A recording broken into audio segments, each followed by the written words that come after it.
పెద్దల మిత్రులారా అందరికీ నమస్తే. ఇప్పటికే దళిత క్రిస్టియన్స్కి సంబంధించినటువంటి అంశం దేశవ్యాప్తంగా చర్చ జరుగుతుంది. బీజేపీ అధికారంలోకి వచ్చినట్టు తర్వాత ఈ దాడులు పెరిగినాయని చెప్పేసి క్రిస్టియన్ సమాజం, ముఖ్యంగా దళిత క్రిస్టియన్ సమాజం అని చెప్తా ఉంది. సో ఇందులో పెంతికోస్తుల, సిఎస్ఐ, ఆర్సీఎం, ఇంకొకళ్ళ చాలా గ్రూప్స్ ఉంటాయి.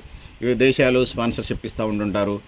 ఇక సిఎస్ఐలో 50 విభాగాలు ఉన్నాయని, ఆర్సీఎంలో ఉన్నాయని, ఇంకొక విభాగాలు ఉన్నాయని, చాలా విభాగాలు ఉన్నాయని చెప్పేసి ఇందులో పాస్టర్స్ ఎవరైతే ఉన్నారో హిందూ సమాజం, ముఖ్యంగా బీజేపీ అనుబంధ విభాగాల నుంచి వినపడుతున్నమాట, పాస్టర్స్ పేరుతోని స్లీపర్ సెల్స్ లాగా పనిచేస్తూ హిందువులందరినీ మత మార్పిడి చేస్తున్నారనేది ఇలా వినిపిస్తున్నటువంటి మాటగా మనకు కనపడతా ఉంది.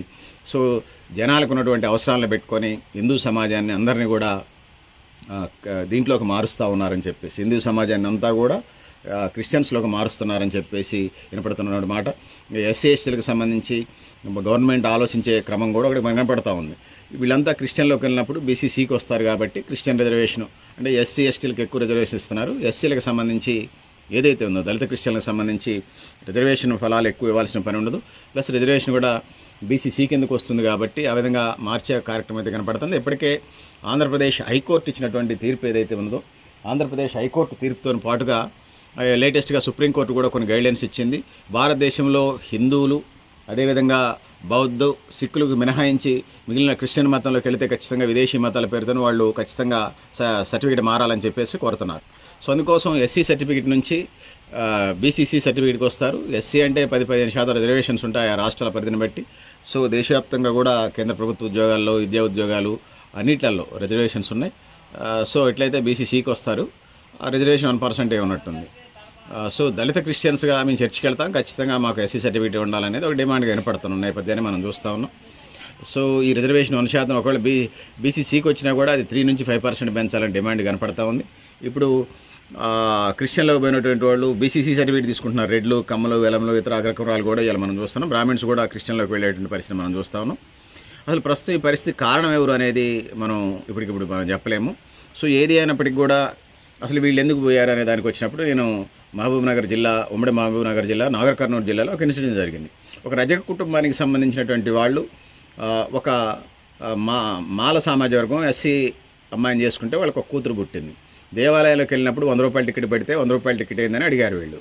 మీరు మమ్మల్ని ఆలయ నిర్వాహక కమిటీని అడుగుతారని చెప్పేసి గొడవ జరిగినప్పుడు ఆ గొడవలో ఆ తల్లి ఎవరైతే ఉన్నారో ఆ రజక వ్యక్తి యొక్క భార్య ఆ 2 నెలల పసిగుడ్డుని అక్కడ పెడితే అక్కడ దాడి జరిగి దాంట్లో చనిపోతుంది.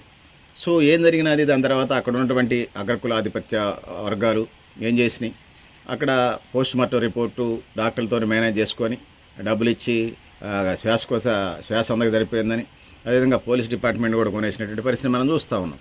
సో అందుకోసం ఇలా రిజర్వేషన్ని, ఎస్సీ రిజర్వేషన్ కోరడానికి అదొకటి ప్రధానమైన కారణంగా కనపడుతున్నా కూడా గుడుల్లోకి ఎస్సీలనే రానిలేదనేది మనకు కనపడతా ఉంది. మరి ఎస్సీ సామాజిక వర్గంలో తెలంగాణ రాష్ట్రంలో 59 ఉపకులాలు ఉన్నాయి.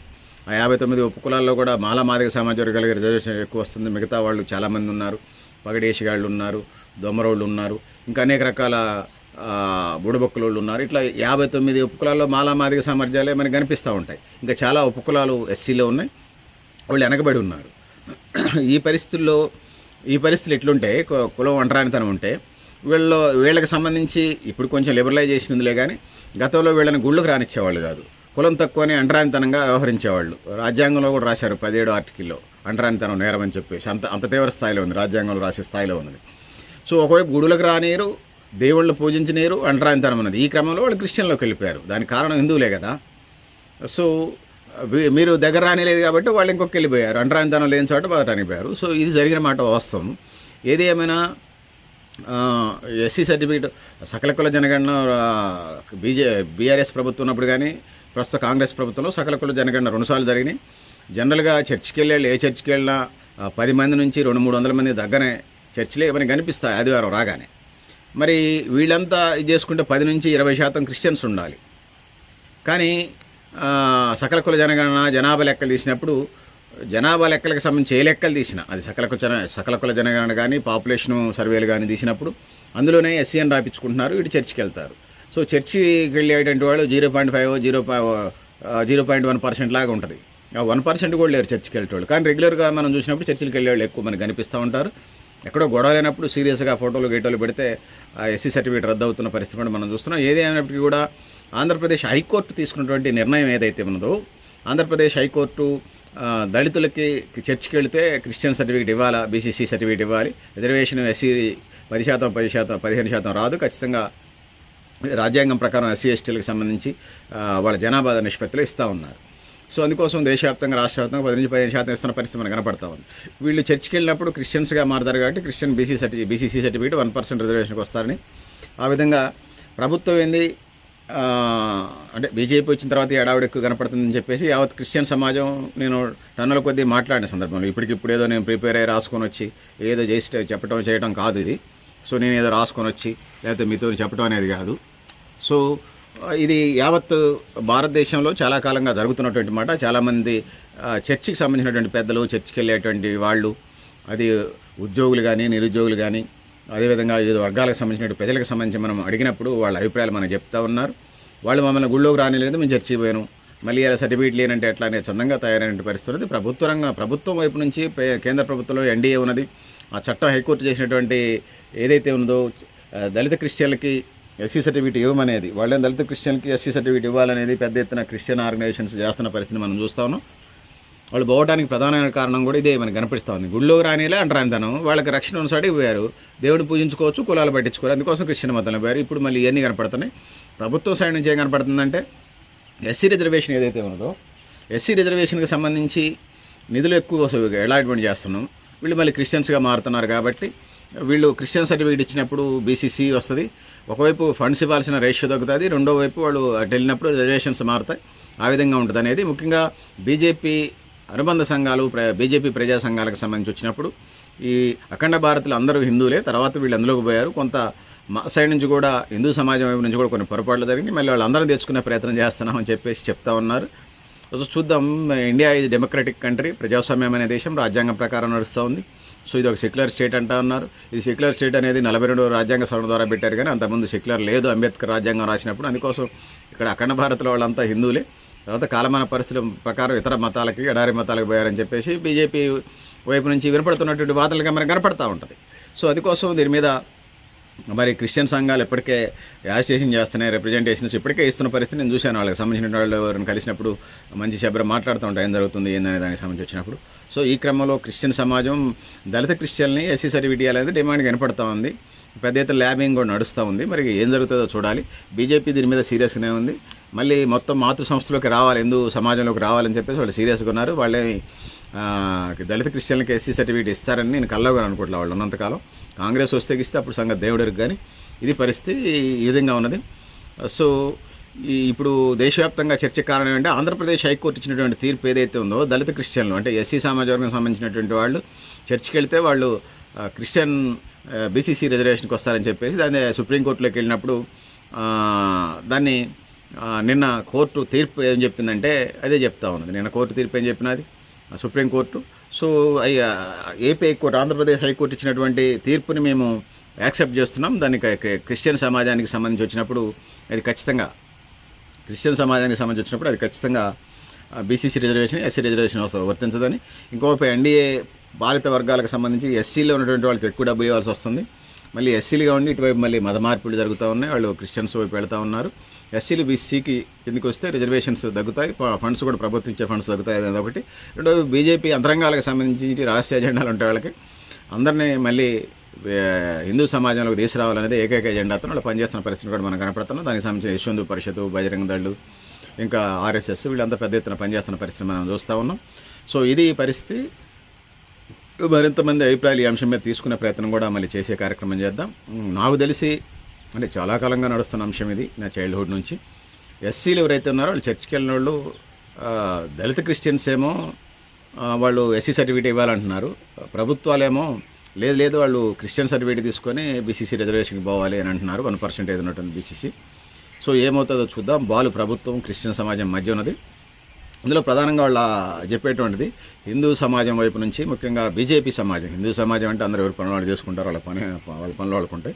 ఇంకా బీజేపీ సైడ్ నుంచి మనకి వినపడే మాట ఏంటంటే వాళ్ళు పాస్టర్స్ పేరుతోని పేద హిందువులు ఎవరైనా ఉంటే, పేద హిందువులు పేదలు ఎవరైనా ఉంటే వాళ్ళ దగ్గర పోవటం, తులం పొలం సాయం చేయటం, చర్చికి తీసుకొచ్చుకోవటం, ప్రేయర్స్ చేయటం, వాళ్ళ దగ్గర నుంచి దశం భాగం పేరుతో లాగుతున్నారని చెప్పేసి ఒక ప్రచారం బీజేపీ వైపు నుంచి వినపడతా ఉంది, బీజేపీ అనుబంధ సంఘాల నుంచి. ఆ విధంగా చర్చిలు అంటే ఇక్కడ క్రిస్టియన్ మతాన్ని పెంచే కార్యక్రమం చేస్తున్నారనేది కనపడతా ఉంది. సో దాంతోపాటు ప్రపంచంలో హిందూ దేశాలు, నేపాల్, ఇండియా లాంటి దేశాలే ఉన్నాయి. క్రిస్టియన్ మతానికి సంబంధించి 126 దేశాలు ఉన్నాయి. క్రిస్టియన్ మతం 120 దేశాలు, 122 దేశాల దాకా కనపడతా ఉన్నాయి. ఇక ముస్లిం దేశాలు 52 నుంచి 56 దేశాలు ముస్లిం దేశాలు ఉన్నాయి. హిందూ దేశాలు 2, 3, 4, 5 ఉన్నాయి. బౌద్ధ దేశాలు కూడా కొన్ని ఉన్నాయి. బౌద్ధ, జొరాస్ట్రియన్ కనిపించే ఈ దేశాలు ఇది పర్సెంటేజ్లో జనాభా మనకు కనపడతా ఉంది. సో 100కి 98-99% మంది దేవుని నమ్మేటోళ్ళు, మత భావజాలానికి, మత ఐడియాలజీకి, మత గ్రంథాలకి ఫాలో అయ్యేటోళ్ళే మనకి ప్రపంచం అంతా కనిపిస్తారు. 1% నుంచి 2% హేతువాదులు, నాస్తికులు ఉంటే ఉండొచ్చు. సో అవన్నీ పెద్ద పట్టింపులోకి రావు, ఎందుకంటే వాళ్ళ సిద్ధాంతాలు ఉన్నాయి కానీ ఆచరణలో అది సాధ్యం కావట్లా. వాళ్ళ కుటుంబాలకు సంబంధించి కార్యక్రమాలు చేసేటప్పుడు వాళ్ళు పెద్ద రాష్ట్ర స్థాయి, జాతీయ స్థాయి సిద్ధాంతకారులైనా, నాస్తిక సమాజం నుంచి వచ్చినా, హేతువాదులైనా, దేవుడు లేడని చెప్పినా కూడా వాళ్ళ బంధుమిత్రులలో ఖచ్చితంగా ఏదో ఒక మతాన్ని, హిందూ మతమా, ముస్లిం మతమా, క్రిస్టియన్ మతమా, బౌద్ధ మతమా, కన్ఫ్యూజియస్ మతమా, జొరాస్ట్రియన్ మతం, ఇంకో మతం, ఏదో ఒక మతాన్ని ఫాలో అవుతున్న, సిక్ మతమా, ఏదో ఒక మతాన్ని ఫాలో అవుతున్న పరిస్థితి మనం చూస్తాం. ఇప్పుడు ప్రధానమైనటువంటి ఎజెండా ఏంటంటే భారతదేశంలో ఉన్నటువంటి ఎస్సీలు ఇటు హిందూ మతం కానీ, బౌద్ధ మతం కానీ, సిక్కు మతం కానీ వెళితే వాళ్ళు ఎస్సీలుగానే ఉంటారు. క్రిస్టియన్ మతంలోకి వెళితే మాత్రం వాళ్ళు దళిత క్రిస్టియన్లుగా బీసీసీ రిజర్వేషన్కి వస్తారనేది ప్రధానమైన ఎజెండా కనపడతా ఉంది. సో చూద్దాం, ఇప్పటికి సుప్రీంకోర్టు ఇదంటే ఇది మళ్ళీ ఇందులో మళ్ళీ ఆయన కోర్టులకు వేస్తారేమో వాళ్ళు. సో మళ్ళీ 5 జడ్జిలు, 7 జడ్జిలు, 9 మంది జడ్జిలుగా వెళ్ళే కార్యక్రమం అయితే మనకు కనపడతా ఉంది. బీజేపీ ఈ విషయాల మీద చాలా స్ట్రాంగ్గానే పనిచేస్తున్నట్టుగా, ఆర్ఎస్ఎస్, విశ్వ హిందూ పరిషత్, బహిరంగ దానిలో పెద్ద ఎత్తున స్ట్రాంగ్గా పనిచేస్తున్నట్టు పరిస్థితి మనకు కనిపిస్తూ ఉంది. సో చూద్దాం పెద్దలారా ఏం జరుగుతుందో. సో కోర్టు తీర్పు అంటే ఇదిగా ఉన్నది. దళిత సంఘాలు రిప్రజెంటేషన్స్ ఇస్తూ ఉన్నాయి, ఈ నిరసనలు తెలియజేస్తూ ఉన్నారు, అంటే ఎస్సీ సామాజిక వర్గాలకు సంబంధించి. సో ఇది పరిస్థితి పెద్దలారా, మిత్రులారా.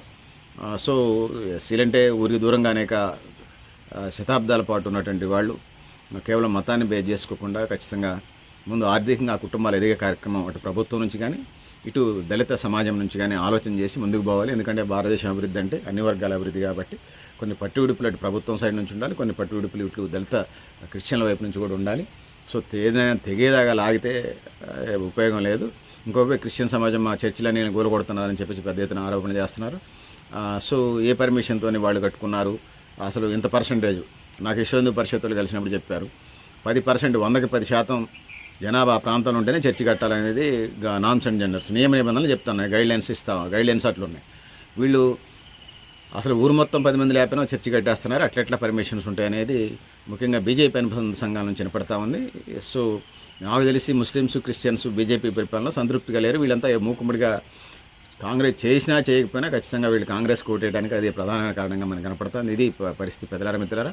మీరు కూడా మీ అభిప్రాయాన్ని కామెంట్ బాక్స్ రాయని తెలియజేస్తూ నేను గరిడేపల్లి సత్యనారాయణ, న్యూ లక్ష్య ఆర్గనైజేషన్. థ్యాంక్ యూ ఉండాలి. సో చాలామంది దీని మీద ఖండిస్తూ ఉన్నారు, దళిత క్రిస్టియన్లకు సంబంధించి ఎస్సీ సర్టిఫికేట్ రద్దు అనేది. సో సుప్రీంకోర్టు మరి పైకోర్టులకు వెళ్ళి అప్పీల్ చేస్తారు, దాన్ని అప్లై ఇచ్చే కార్యక్రమం అయితే ఉంది. క్రిస్టియన్ సమాజం చాలా స్ట్రాంగ్గా ఉంటుంది, విదేశీ నిధులు వస్తున్నాయి వాళ్ళకి అనేది ఒక కార్యక్రమం చెప్తూ ఉంటుంటారు హిందూ సమాజం నుంచి.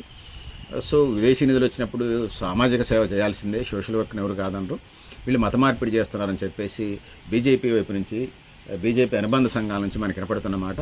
సో మీకు నాకు అందరికీ తెలిసిన విషయం అయినప్పటికీ కూడా సో ఈ టాపిక్ ఇప్పుడు సుప్రీంకోర్టు తీర్పిచ్చింది కాబట్టి సో దానికి సంబంధించిన సమాచారం తెలియజేసుకుంటూ, సో పెద్దలారా, మిత్రులారా, మీరు కూడా మీ అభిప్రాయాన్ని కామెంట్ బాక్స్లో ఆయన తెలియజేస్తూ నేను గరిడేపల్లి సత్యనారాయణ, న్యూ లక్ష్య ఆర్గనైజేషన్. థ్యాంక్ యూ ఉండాలి పెద్దలారా, మిత్రులారా.